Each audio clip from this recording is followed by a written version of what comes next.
Sa kailigan ko sa pagkain, kumakain ako ng mga fatty food, mga maalat. Nagkaroon po ako ng sakit na kidney stones. May time po na hindi kami makapagbukas ng negosyo dahil may time po na namamagayong pa ako dahil di sa uric, sa gout. Para na ako sundalo, nakanaagapang ako, papunta ako na siya.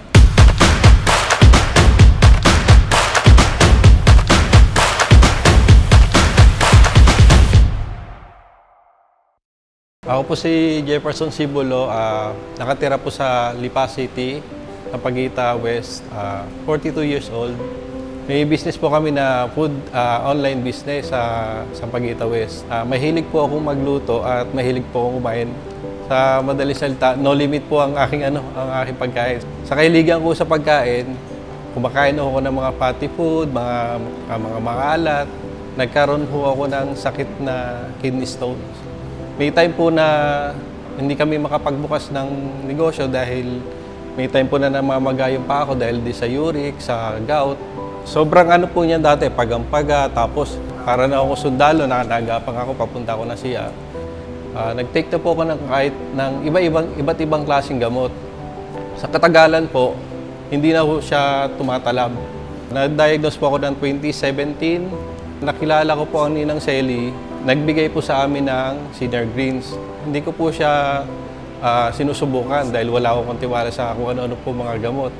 Nung time na nagsarado ko kami, 1 month po kaming hindi nakapagbukas dahil nga sa kondisyon ko, hindi ako makalakad, gumagapon na ako, papunta na CR. No choice po, sinubukan ko inumin ng Senior Greens. Sabi ng Ninang, subukan ko at least 1 week. Nag-take po ako ng Senior Greens, 3 days pa lang po, naramdaman ko na po yung effect niya. Talagang unti-unti na po ako nakalakad, nawala na po yung pamamanas, yung sakit niya po. Hanggang sa totally healed na po siya, hindi na po siya sumakit. Totally gumaling na po siya, hindi ko na siya nararamdaman hanggang sa ngayon. Nung time na nag-take ako ng Senior Greens, talagang sa kahit na sinong tao na nakakwento ko ng may ganitong kondisyon, sinishare ko na rin sa kanila, tapos inaala ko sa kanila. Laking tulong sa amin kasi nakapag-tuloy-tuloy na yung negosyo namin. Okay na po. Ang laking tulong ng Senior Greens sa amin dahil lumakas ang katawan ko. Dati hindi ako nakakatakbo na husay. Ngayon wala na akong maramdaman kahit ano eh. Dahil sa Senior Greens po. Pakdo business po ulit. Sabi po ng Ninang, mag-take na po ako at least 5 days sa straight. Naka-take pa lang po ako ng 6 sachet nito. Talagang talab na yung effect talaga na nawala na yung sakit, pamamaga ng paa, tsaka ng tuhod. Ngayon sa ngayon, tuloy-tuloy na ang business namin dahil dito po. Napakalaking bagay po. Tsaka iba ho yung pakiramdam. Minsan nga ho, kahit na hindi pa time ng pag-inom, parang gusto ko na siya inumin, nakaka-addict na. Ito ang aking kwento, Senior Greens. Salamat, Senior Greens.